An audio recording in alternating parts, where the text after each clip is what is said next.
കൂടുതൽ വാർത്തകളും വീഡിയോകളും കാണാൻ ഈ ചാനൽ സബ്സ്ക്രൈബ് ചെയ്യുക. കൂടെ ബെൽ ബട്ടൺ അമർത്തുക. നമസ്കാരം. കടബാധ്യതകൾ നീങ്ങുന്നതിനായിട്ട് എന്താണ് ഇന്ന് വളരെയേറെ ആളുകൾ പൊറുതിമുട്ടിയിരിക്കുന്ന ഒരു സംഭവം, പ്രശ്നം എന്ന് പറയാൻ പാടില്ല എങ്കിലും സംഭവം തന്നെയാണ് കടബാധ്യത. കടം എന്ന് പറയുന്ന സംഗതി നമ്മൾ പറയുന്നുണ്ട്, കടം എന്ന് പറയരുത്. പക്ഷേ കടം വന്നാൽ കടം എന്നല്ലേ പറയുക എന്ന് പലരും ചോദിക്കാറുണ്ട്. എന്നാലും നമുക്ക് ചെയ്യാവുന്നത്, കടം എന്ന് പറയേണ്ട സാമ്പത്തിക ബാധ്യത, ബാങ്കിൽ നിന്നെടുത്ത പണം തിരികെ കൊടുക്കണം, ആ വ്യക്തിയോട് വാങ്ങിച്ച പണം തിരികെ കൊടുക്കണം, അങ്ങനെ തിരികെ കൊടുക്കണം എന്ന് പറഞ്ഞാൽ മതി. പക്ഷേ എന്നാലും ഈ പറയുന്ന സാമ്പത്തിക ബാധ്യത, ലയബിലിറ്റി, അതുകൊണ്ട് പരിഹാരം മുട്ടി പലരും വിളിച്ചിട്ട് പറയാറുണ്ട്, ഈ കടം കൊണ്ട് മുങ്ങിയിരിക്കുകയാണ്, ഒരു സമാധാനവും, ഒരു പരിഹാരവും കാണുന്നില്ല. പക്ഷേ ഈ പറയുന്നവർക്ക് ഇതൊരു രസമാണ്. എനിക്ക് പലരും സംസാരിച്ചപ്പോൾ ഞാൻ മനസ്സിലാക്കിയിട്ടുള്ളത്, പലർക്കും ഇതിങ്ങനെ അനുഭവിച്ച് ഈ ലയബിലിറ്റിയിൽ കിടന്ന് ഇങ്ങനെ ഒഴുകി ഇവർക്കിതൊരു രസമാണ്.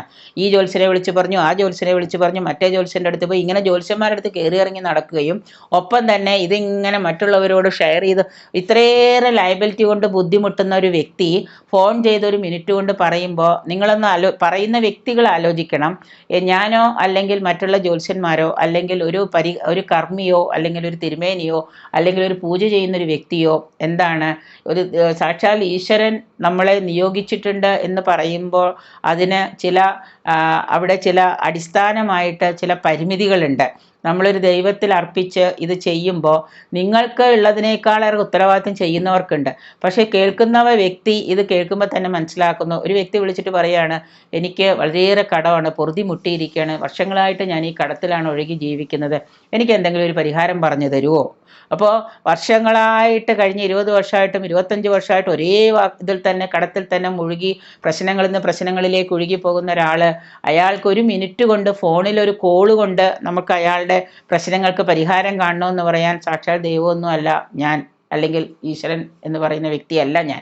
അപ്പോൾ തീർച്ചയായിട്ടും നമ്മൾ മനസ്സിലാക്കേണ്ടത്, നമ്മൾക്ക് അങ്ങനെ ഒരു സാമ്പത്തിക ബാധ്യത, ഒരു ലയബിലിറ്റി ഉണ്ടെങ്കിൽ അത് തീരാനായിട്ട് എന്തെങ്കിലും ഒരു സൊല്യൂഷൻ ഉണ്ടാവണമെങ്കിൽ ആദ്യം തന്നെ നമ്മൾ എവിടെയെങ്കിലും ഒരു നല്ല സ്ഥലത്തൊരു ദൈവജ്ഞനെ കണ്ടുപിടിച്ച് ജാതകവും പ്രശ്നവും പരിശോധിച്ച് അതിലെന്താണ് പ്രശ്നം ഉണ്ടായത്, എന്തുകൊണ്ടാണ് ഇങ്ങനെ വന്നത്, കർമ്മദോഷങ്ങളാണോ, വാസ്തുദോഷങ്ങളാണോ, ജാതകദോഷങ്ങളാണോ, ഗ്രഹങ്ങളുടെ പൊസിഷൻ അനുസരിച്ച് എന്തെങ്കിലും ഉള്ളതാണോ, ചില ഗോചരവശാൽ ചില ദോഷങ്ങളുണ്ട്, ഇതിൻ്റെ എന്തെങ്കിലുമൊക്കെ കാരണങ്ങളുണ്ടാകാം. അപ്പോൾ അതൊക്കെ ഒന്ന് ഒരു മണിക്കൂർ ഇരുന്ന് അല്ലെങ്കിൽ നിങ്ങൾ ആ വ്യക്തിയെ പോയി കണ്ട് അതിനൊരു വിചിന്തനം വരുത്തിയതിന് ശേഷം അതിനെന്തെങ്കിലും ഒരു മോചനം കിട്ടുമോ, ആ മോചനം കിട്ടണമെങ്കിൽ എത്ര കാലം എടുക്കണം, ഇനി പണം കയ്യിലില്ലെങ്കിൽ പോലും നമുക്ക് ആ മോചനം ലഭിക്കാൻ ചില വേറെ മാർഗങ്ങൾ ഇപ്പുറത്തുണ്ടാവും, അതിലേക്ക് നമ്മൾ എങ്ങനെ എത്തിപ്പെടും, എന്താണ് ഞാൻ അതിനു വേണ്ടി ശാരീരികമായിട്ടും മാനസികമായിട്ടും ദൈവത്തിൻ്റെ മുൻപിൽ ഈശ്വരാനുഗ്രഹം കൊണ്ട് ഞാൻ ചെയ്യേണ്ടത്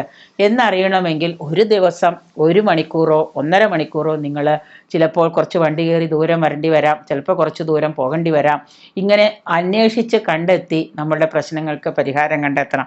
ചിലപ്പോൾ നിങ്ങൾ എത്തേണ്ട സമയം വളരെ വൈകിട്ടുണ്ടാവാം, പക്ഷേ ആ എത്തിയ സമയം വൈകിയാലും നിങ്ങൾക്ക് അതിനൊരു പരിഹാരം കിട്ടും. അപ്പോൾ തീർച്ചയായിട്ടും സാമ്പത്തിക സ്ഥിതി ഏത് നിലയിലായാലും, ചിലപ്പോൾ പണമുള്ളവർക്ക് പെട്ടെന്ന് ഇത് പണമെല്ലാം നഷ്ടപ്പെട്ട് കടബാധ്യതകൾ, ലയബിലിറ്റീസ് വന്നു ചേരാം.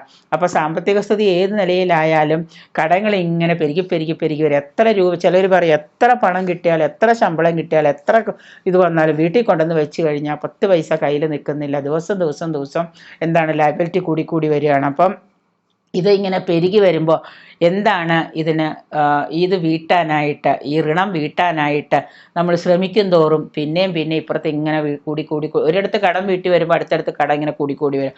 ഈ ഋണബാധ്യത ഇങ്ങനെ ഇന്നും മേലേക്ക് ഇങ്ങനെ പോയിക്കൊണ്ടിരിക്കുകയാണ്. ഇത് കൂടി വരിക. ഈ സാഹചര്യം എല്ലാവരും ഭൂരിപക്ഷം പേരും അനുഭവിക്കുന്ന ഒരു പ്രശ്നം തന്നെയാണ്. 90% പേരും ഇന്ന് ഈ ഒരു ലെവലിലൂടെയാണ് കടന്നു പോകുന്നത്. അപ്പം അത് ഈ മെച്ചപ്പെട്ട സാമ്പത്തിക സ്ഥിതി വന്നു ചേരുമെന്ന് കരുതി, ഒരു നല്ല മെച്ചപ്പെട്ട ഒരു സാമ്പത്തിക സ്ഥിതി നാളെ ഉണ്ടാവും, അതിൽ നിന്ന് മാറ്റി കടം തീർക്കാം, നാളെ എനിക്കൊരു നല്ല കാലം ഉണ്ടാവും എന്ന് കരുതി നമ്മൾ ഓരോന്ന് ചെയ്തു വരുമ്പോഴും വീണ്ടും അപ്രതീക്ഷിതമായിട്ട് ആശുപത്രി കേസുകളോ അപ്രതീക്ഷിതമായിട്ട് പ്രശ്നങ്ങളൊക്കെ ജീവിതത്തിൽ അനിഷ്ട സംഭവങ്ങളൊക്കെ ഉണ്ടാവുന്നു. വീണ്ടും നമുക്ക് എന്താണ് കയ്യിലുണ്ടായിരുന്ന പണമൊക്കെ എടുത്ത് അതിലേക്ക് ചിലവഴിക്കുന്നു.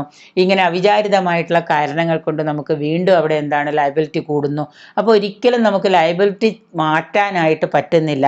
ഇങ്ങനെ ഈ കാര്യങ്ങൾക്കൊക്കെ വേണ്ടി പണം വിനിയോഗിച്ച് അതുമൂലം നമ്മുടെ ഈ ലയബിലിറ്റി കടബാധ്യത വർദ്ധിക്കുന്ന ഒരവസ്ഥ വരുന്നു.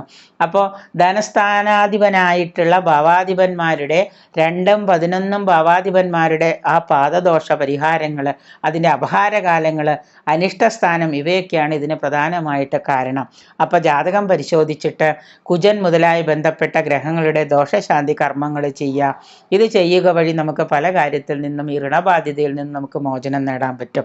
അതിനാദ്യം നമ്മളുടെ ജാതകം പരിശോധിച്ച് എന്തുകൊണ്ടാണ് ഇങ്ങനെ ബാധ്യതകൾ വന്നത് എന്നുള്ളത് കാരണം കണ്ടുപിടിക്കുക. എന്നിട്ട് ആ കാരണത്തിന് നമ്മളൊരു ചികിത്സ കൊടുക്കുക. ആ ചികിത്സയിലൂടെ ആയിരിക്കും ഒരു രോഗം വന്നാൽ ചികിത്സിക്കണം, അത് നല്ലൊരു ഡോക്ടർ വേണം. അതുപോലെ തന്നെയാണ് ഈ പറയുന്ന കാര്യങ്ങളും. ഇതൊരു രോഗമാണ്, ലയബിലിറ്റി വന്നു ചേരുന്ന ഒരു രോഗമാണ്.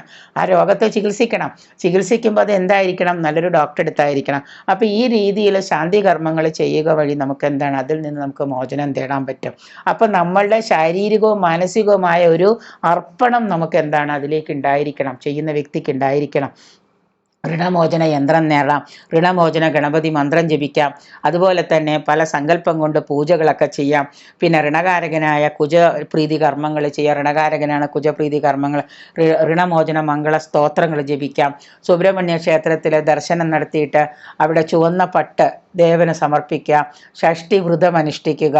ഋണമോചന യന്ത്രം വിധിയാമണ്ണം എഴുതി പൂജ ചെയ്ത് നല്ലൊരു കർമ്മിയെ കൊണ്ട് ചെയ്യിച്ച് അത് യന്ത്രമായിട്ട് ഏലസായിട്ട് ഉറുക്കായിട്ട് ധരിക്കാം. സൗന്ദര്യ ലഹരിയിൽ 23ാമത്തെ ശ്ലോകം എല്ലാ ദിവസവും 36 തവണ നമുക്ക് ജപിക്കാം. എല്ലാ ദിവസവും ജപിക്കണം. എത്ര കാലമൊന്നുമില്ല, കടം തീരുന്നവരെ എല്ലാ ദിവസവും ജപിക്കുക. ഇങ്ങനെയൊക്കെ നമ്മൾ നിരന്തരമായിട്ട് കുറച്ച് പരിഹാര ശാന്തി കർമ്മങ്ങൾ ചെയ്യുക വഴി നമുക്ക് എന്താണ് നമ്മുടെ ഈ ലയബിലിറ്റീസിൽ നിന്ന്, സാമ്പത്തിക ലയബിലിറ്റിയിൽ നിന്ന് നമുക്ക് എന്താണ് മോചനം നേടാൻ പറ്റും. അതിന് വേണ്ടിയിട്ട് നമ്മൾ ഒരു ദിവസമോ 2 ദിവസമോ ചിലപ്പോൾ 2 മണിക്കൂറോ ചിലപ്പോൾ 2 ദിവസമോ അതിന് വേണ്ടി മെനക്കെടണം. അപ്പോൾ ആ സമയത്ത് നമുക്ക് എന്താണ് ശാരീരികമായിട്ടും മാനസികമായിട്ടുള്ള ഒരു അർപ്പണ മനോഭാവം, ഭക്തിയോടുകൂടിയുള്ള ഒരു അർപ്പണം നമുക്ക് അവിടെ ഉണ്ടാവണം. അല്ലാതെ 5 മിനിറ്റ് കൊണ്ട് ഫോൺ ചെയ്തിട്ട് എൻ്റെ കടം തീരാൻ ഇതാണോ മാർഗം എന്ന് ചോദിക്കുന്നതോ അതിനൊരു പരിഹാരം തേടുന്നതോ അല്ല നമുക്ക് വേണ്ടത്. നമ്മൾ അതിനായിട്ട് നമ്മളുടെ കാര്യങ്ങൾ കണ്ടുപിടിച്ച് അതേ രീതിയിൽ നമ്മളൊരു പ്രതിജ്ഞ എടുക്കുക. ഇത്രയും കാലം കൊണ്ട് എനിക്ക് ഇതിൽ നിന്നൊരു മോചനം നേടണം. അതിന് നമ്മൾ എവിടെയാണോ എത്തിപ്പെടേണ്ടത് അവിടെ എത്തിപ്പെടാൻ നമ്മൾ ശ്രമിക്കുക. തീർച്ചയായിട്ടും നമുക്ക് എന്താണ് അതിൽ നിന്നൊരു പരിഹാരം നമുക്ക് തേടാൻ സാധിക്കും.